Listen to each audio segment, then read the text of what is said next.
काली नदी लिम्पियाधुरा बग्ने नदी नै त्यो काली नदी हो, आजको महाकाली नदी हो।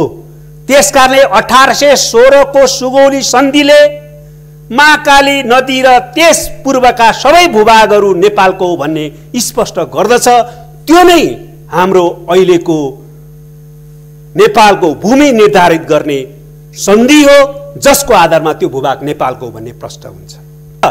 जम्मू काश्मीर र लद्दाखलाई दिएको, विशेष त जम्मू काश्मीरलाई दिएको स्टाटस फेरेर त्यसको आधारमा हामीले नयाँ नक्सा बनाऊ भनेर भन्ने हामीलाई अझ मिस्ने हेपा प्रवृत्ति प्रदर्शन गर्ने।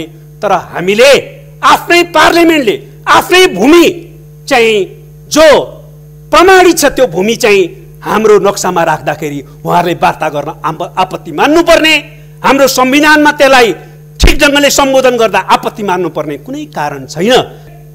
नोभेम्बर 1919 मा भारतले जुन नक्सा प्रकाशित गर्यो त्यो नक्सामा काली नदी देखाइएको छ र त्यो काली नदी अहिले उहाँले भन्नुभएको लिपुलेक निरको सानो खोला होइन, त्यो काली नदी लिम्पियाधुराबाट बग्ने नदीलाई काली नदी भनेर देखाइएको छ।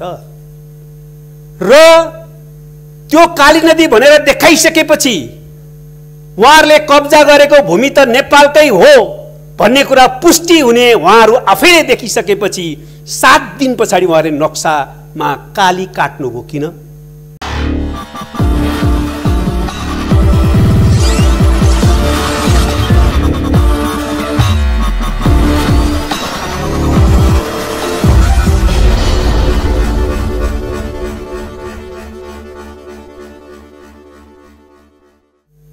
नेपाल सरकारले आफ्नो भूमि लिम्पियाधुरा, लिपुलेक, कालापानी सहितको सम्पूर्ण भूभाग समेटिएको नक्सा प्रकाशित गरिसकेपछि त्यो ऐतिहासिक कार्य सँगसँगै त्यसलाई संविधानमा अनुसूचीमा समेत आवश्यक परिवर्तन र संशोधन गर्नुपर्ने अनिवार्य आवश्यकताको पृष्ठभूमिमा संविधान संशोधनको प्रस्ताव यसअघि नै प्रतिनिधि सभाबाट सम्पूर्ण राजनीतिक पार्टीहरूको सर्वसम्मत निर्णयद्वारा र उपस्थित सबै प्रतिनिधि सभाका सदस्यहरूको समर्थनद्वारा पारित भइसकेको छ।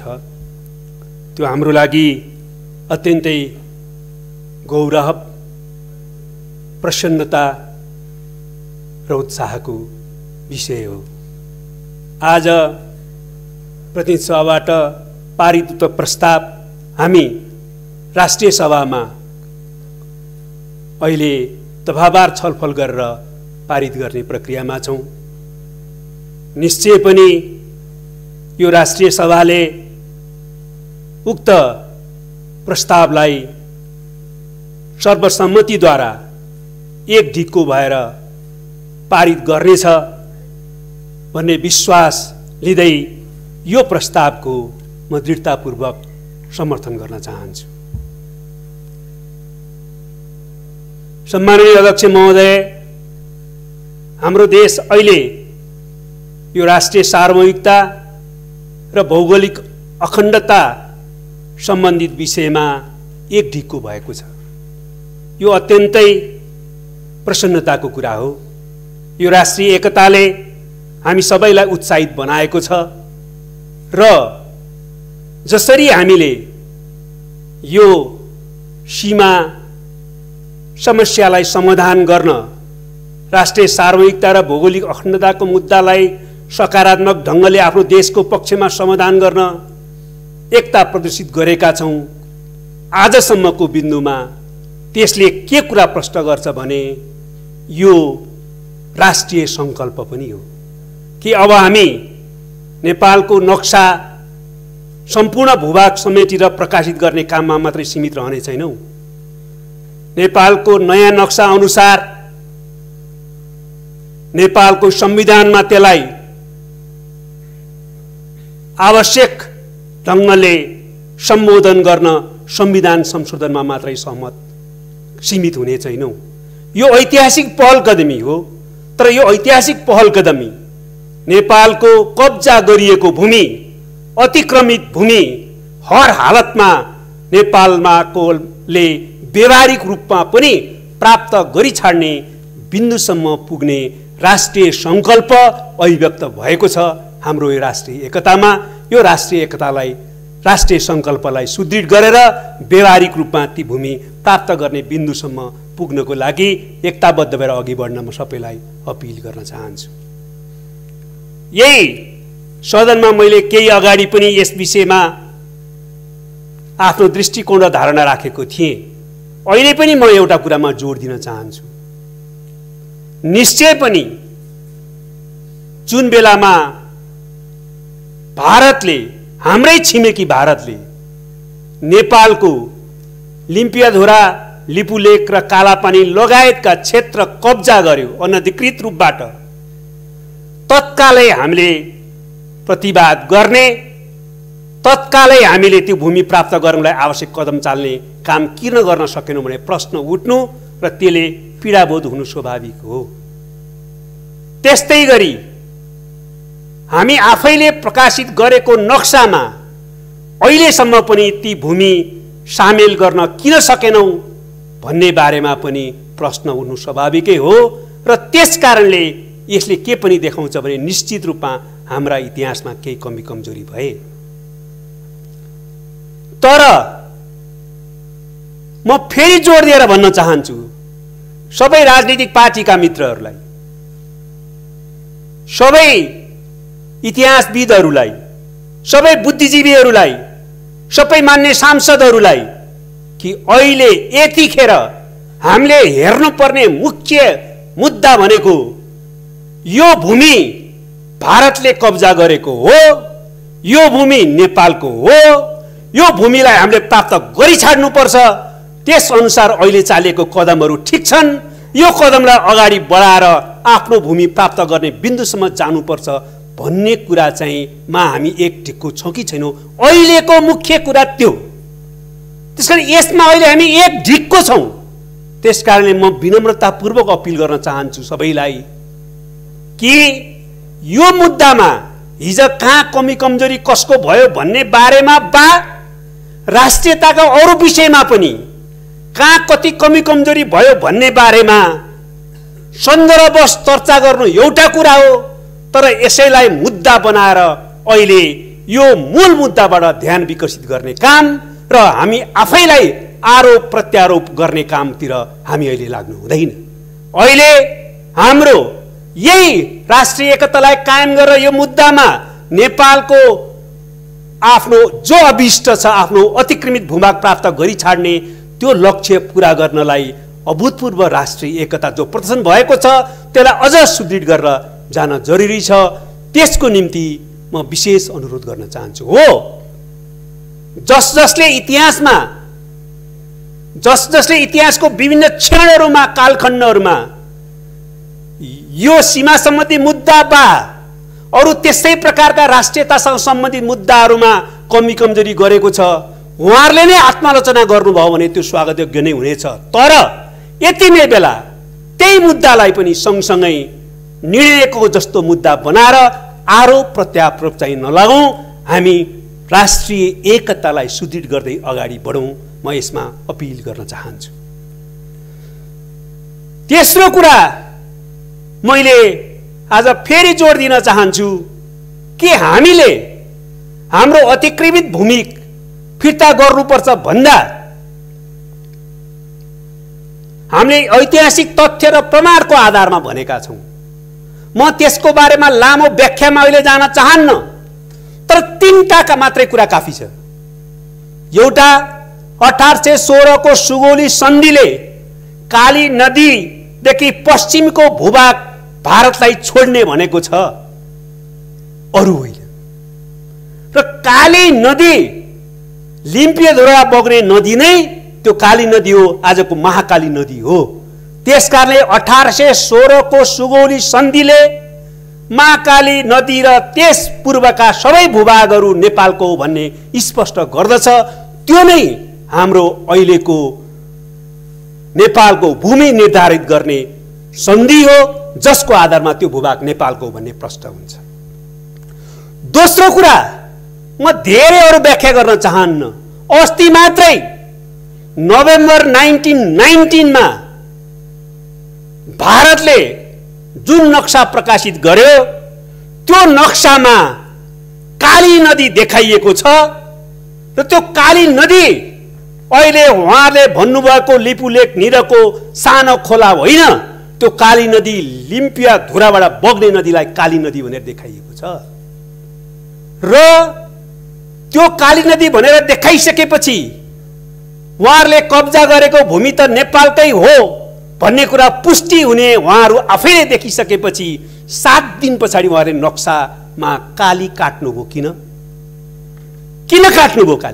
काली त त्यही हो, नदी त त्यही छ, तर नदी देखाएर काली भने नाम भने डिलिट गर्नुभयो। त्यसले के प्रश्न गर्छ भने जतिसुकै यताउता गर्न खोजे पनि सुगौली सन्धिले निर्धारित गरेको काली नदी र त्यसको पूर्वको भाग नेपालको हो। तपाईहरुको 1919 नोभेम्बरको नक्साले पनि त्यही कुरा पुष्टि गर्छ। अर्को कुरा म भन्न चाहन्छु, 1816 को सुगौली सन्धि पछाडि त्यही सुगौली सन्धिलाई मान्दै केही पूरक सन्धि सम्झौताहरू भएका छन्, जसले नेपालको अहिलेको भूमि सीमाना निर्धारित गरेको छ। तर म सबैलाई, देशका सबै राजनीतिक पार्टी र सबै देशभक्त जनतालाई पनि भन्न चाहन्छु, बोल्दा ठिक ढंगले प्रस्तुत हौं, आफैलाई कमजोर पार्ने ढंगले प्रस्तुत हुनु हुँदैन। तथ्य त्यो होइन। नेपालको कुनै पनि शासकले, कुनै पनि सरकारले 1816 को सुगौली सन्धि पछि सुगौली सन्धिले हाम्रो भूभाग भनेर निर्धारित गरेको कुनै भूभाग कुनै अर्को सन्धि वा सम्झौता गरेर भारतलाई हस्तान्तरण गरेको छैन। यो हो तथ्य। यो तीनटाले एकदम प्रश्न पार्छ कि त्यो भूभाग हाम्रो। अरु त्यहाँका लामो कालसम्मको जनताको नागरिकताको प्रश्न, त्यहाँ चुनावमा भाग लिने प्रश्न, जनगणनामा भाग लिने प्रश्न, थुप्रै कुराहरू त छँदैछन्। तर तीन मुख्य कुराहरूले पनि स्पष्ट पार्छ। त्यस आधारमा हामीले भनेका छौं कि त्यो भूभाग हाम्रै हो, हामीलाई प्राप्त हुनुपर्छ र त्यो भूभागमा बरेको भारतको सैनिक, प्रहरी, सुरक्षाकर्मीहरू सबै फिर्ता जानुपर्छ र त्यस प्रकारको क्याम्पहरू त्यहाँबाट बन्द गरिनुपर्छ भन्ने हाम्रो दृढ अडान हो। तर हामी भनिराखेका छौं, त्यति हुँदाहुँदै पनि तपाईहरुले वार्तामा बसेर त्यो कुरा समाधान गर्न तयार पार्नुपर्छ। हामीले बारम्बार भनिराखेका छौं, वार्तामा बसौं, कूटनीतिक संवाद नै यो समस्याको पनि समाधानको एकमात्र बाटो हो भनेर हामीले भनेकै छौं। हामी त्यसमा आतुर छौं र लगातार प्रयत्न गरिराखेका छौं।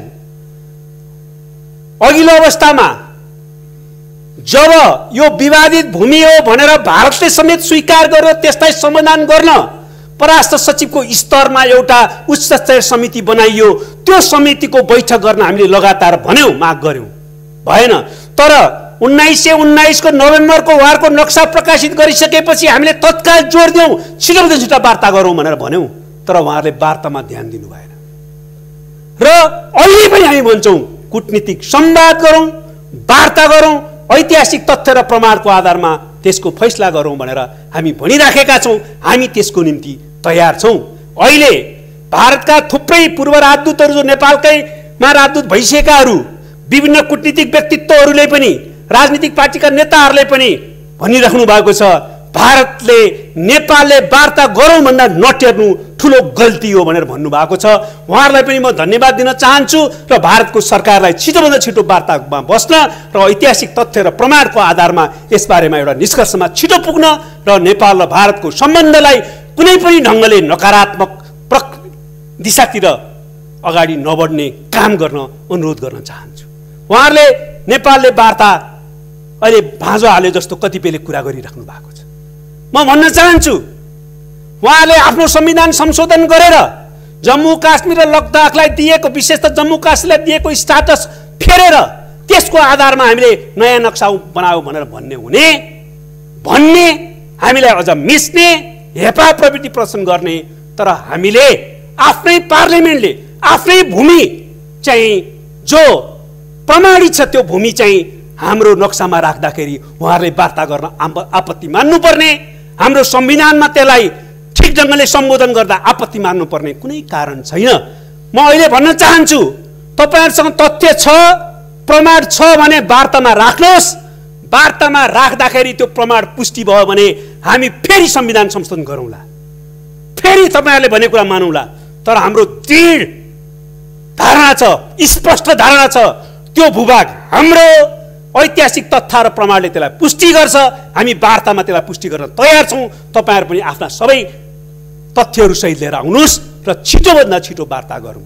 र यो प्रक्रियाबाट अगाडि बढ्दाखेरि नै हामी पारस्परिक सार्वभौम समानताको सिद्धान्तको आधारमा द्विपक्षीय लाभ र साझा हितको सवालमा र दुईटा देशको वास्तविक कन्सर्न र सरोकारहरूलाई राष्ट्रिय हित र सार्वभौमिकता विरोधी नजारी गरी सम्बोधन गर्न तयारी गरी हाम्रो सम्बन्धलाई अगाडि बढाउँ।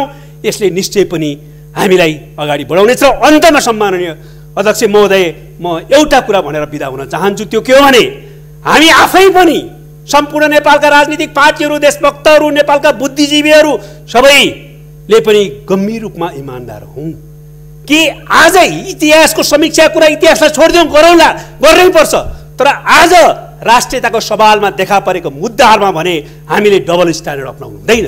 एउटा विषयमा वस्तुनिष्ठ ढङ्गले देशभक्तिपूर्ण अडान राख्ने र अरू कुनै विषयमा भने विचलित हुने काम गर्नु हुँदैन।